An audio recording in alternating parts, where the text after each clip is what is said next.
wabarakatuh. Saya Fitriana Umar dengan nomor induk 1811022 dari program studi awal Al-Syasyiah YIN Manado. Di sini saya akan membahas serta memaparkan materi sosum mengenai penegakan hukum responsif, stratifikasi sosial, hukum dan politik dalam penyelesaian konflik, serta penyuluhan dan bantuan hukum. Yang pertama, penegakan hukum responsif. Berbicara masalah hukum berarti berbicara mengenai dinamika, yaitu dalam konteks tantangan dan di sisi lain jawaban dalam suatu persoalan, dan hukum itu sendiri memang seharusnya dirancang berdasarkan asumsi tertentu, keadaan tertentu, teritorial tertentu, prinsip dan normalisasi tertentu, serta susunan institusi hukum tertentu. Dalam optik Nonet dan Selznick terhadap penegakan hukum di Indonesia yang logisme, mereka menggagas modelisasi hukum ke dalam teori besarnya.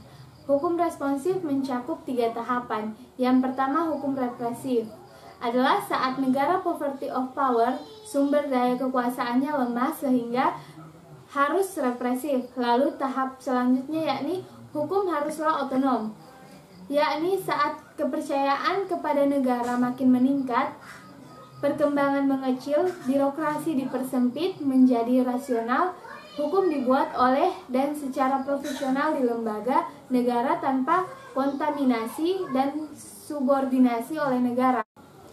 Lalu tahap paling akhir yakni hukum responsif, yakni hukum sebagai alat untuk mengatasi kekakuan dan tak sensitifnya hukum terhadap perkembangan sosial. Senantiasa dikurangi dan kewenangan membuat hukum diserahkan kepada unit-unit kekuasaan yang lebih rendah agar lebih memahami inti persoalan. Produk hukum yang berkarakter responsif, proses pembuatannya bersifat partisipatif, yakni mengundang sebanyak-banyaknya partisipasi semua elemen masyarakat, baik dari individu ataupun kelompok masyarakat, dan juga harus bersifat aspiratif, yang bersumber dari keinginan atau kehendak dari masyarakat. Artinya, produk hukum tersebut bukan kehendak dari penguasa untuk melegitimasikan kekuasaannya. Kemudian materi kedua yaitu stratifikasi sosial. Istilah kata stratifikasi sosial berasal dari bahasa Latin, yakni stratum yang berarti tingkatan, serta sosius yang berarti masyarakat atau teman. Sehingga kita bisa tarik pengertian stratifikasi sosial tersebut secara umum bisa kita sebut sebagai tingkatan sosial yang terdapat di dalam masyarakat. Stratifikasi sosial merupakan kiasan yang berasal dari gambaran kondisi yang ada dalam keadaan kehidupan masyarakat. Stratifikasi sosial atau dalam bahasa Inggris disebut sebagai social stratification, merupakan perbedaan masyarakat atau penduduk ke dalam kelas-kelas secara bertingkat atau hierarkis.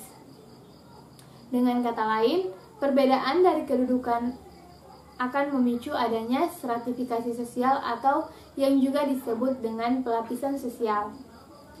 Perwujudan dari adanya fenomena stratifikasi sosial atau yang juga disebut pelapisan sosial ini yaitu terdapat perbedaan golongan, tingkat atau kedudukan ataupun kelas. Dasar stratifikasi sosial. Yang pertama, dasar kekayaan. Barang siapa yang mempunyai kekayaan paling banyak, maka orang tersebut akan masuk ke dalam lapisan atas. Yang kedua, dasar kekuasaan atau kewenangan, yaitu barang siapa yang mempunyai kekuasaan atau yang memiliki kewenangan terbesar akan masuk ke dalam lapisan atas. Yang ketiga, dasar kehormatan, yaitu ukuran kehormatan mungkin saja terlepas dari ukuran-ukuran kekayaan ataupun kekuasaan. Disinilah seorang individu yang paling disegani dan juga dihormati akan menempati posisi teratas. Kemudian yang keempat, dasar ukuran ilmu pengetahuan, yaitu ukuran ilmu pengetahuan digunakan oleh masyarakat yang menghargai akan ilmu pengetahuan tersebut. Namun, ukuran tersebut seringkali menyebabkan munculnya hal yang berakibat negatif.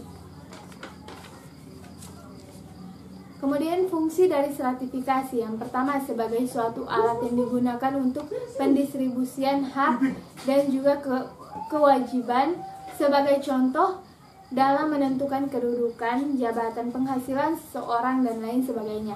Yang kedua sebagai alat untuk mempersatukan dengan pola mengkoordinasikan terhadap bagian-bagian yang ada dalam struktur sosial yang berfungsi untuk mencapai tujuan yang sudah ditentukan sebelumnya. Ketiga, sebagai alat untuk penempatan individu ataupun seseorang dalam suatu strata atau lapisan tertentu di dalam struktur sosial. 4, yaitu sebagai penentu tingkatan mudah atau tidaknya dalam bertukar status ataupun kedudukan di dalam struktur sosial. Nah, yang kelima dan yang terakhir, untuk memecahkan berbagai persoalan yang terjadi di dalam lingkungan masyarakat serta untuk mendorong masyarakat agar dapat bergerak sesuai fungsinya. Kemudian yang ketiga, hukum dan politik dalam penyelesaian konflik. Negara sebagai lembaga yang akan mewujudkan harapan masyarakat kepada kehidupan yang tertib, adil dan sejahtera. Pemerintahannya harus mampu menciptakan stabilitas politik sehingga keputusan-keputusan hukum dapat dilaksanakan secara konsisten dalam upaya menuju kepada kepastian hukum demi ketertiban dan kesejahteraan masyarakat tentunya. Demikian juga halnya dengan kekuasaan politik yang dijalankan oleh pemerintah bersama lembaga-lembaga kenegaraan lainnya. Harus sesuai dengan konstitusi yang telah disepakati bersama demi tegaknya negara hukum. Dalam hal ini, semua komponen bangsa baik masyarakat, organisasi sosial dan politik harus secara sadar melaksanakan tugas dan kewajiban sesuai dengan aturan hukum. Hukum hanyalah salah satu alat kontrol dalam masyarakat. Fungsi hukum sebagai alat pengendalian sosial dapat diterangkan sebagai fungsi hukum untuk menetapkan tingkah laku yang mana dianggap merupakan penyimpangan terhadap aturan hukum dan apa sanksi atau tindakan yang dilakukan oleh hukum jika terjadi penyimpangan tersebut. Fungsi hukum sebagai alat rekayasa sosial ini yang sering disebut sebagai a tool of engineering, yang pada prinsipnya merupakan fungsi hukum yang dapat diarahkan untuk merubah pola-pola tertentu dalam suatu masyarakat. Terlaksana atau tidak terlaksananya fungsi hukum sebagai alat pengendalian sosial ini ditentukan oleh faktor aturan hukumnya sendiri dan faktor pelaksanaan hukumnya sendiri. Oke, yang keempat dan merupakan materi yang terakhir, yaitu penyuluhan dan bantuan hukum. Dalam penyuluhan hukum merupakan proses penyampaian informasi hukum berupa materi-materi hukum yang berlaku dengan maksud untuk diketahui dan dipahami serta dihayati oleh masyarakat sesuai dengan makna yang terkandung di dalamnya dan selanjutnya terwujud dalam pola berpikir dan tingkah laku. Di dalamnya terlibat unsur-unsur dalam proses. Unsur-unsur dalam proses tersebut terdiri atas 4. Yang pertama, penyuluh hukum, materi, sasaran, dan metode.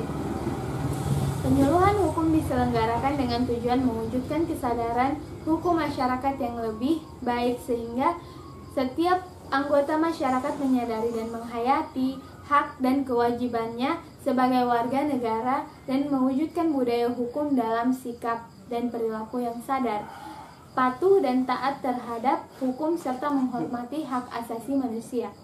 Proses penyuluhan hukum. Proses penyuluhan hukum keempat unsur yang tadi sudah saya katakan harus diusahakan keterpaduan dan konsistensinya, kecuali itu diusahakan berkaitan dengan tahapan-tahapan kesadaran hukum yang hidup dalam masyarakat. Dalam tahapan-tahapan kesadaran hukum terbagi atas 3. Yang pertama, tahapan yang berupa pengenalan, pemahaman, perolehan, pengertian, atau aspek kognitif. Yang kedua, pembentukan sikap, ia merupakan tahap adopsi, internalisasi, atau aspek-aspek efektif. Yang ketiga, berupa tahap penerapan, ia merupakan tahap pengalaman sekonkret yang terwujud dalam perilaku sehari-hari. Baiklah, sekian pemaparan materi dari saya mengenai sosum. Lebih dan kurangnya saya mohon maaf. Assalamualaikum warahmatullahi wabarakatuh.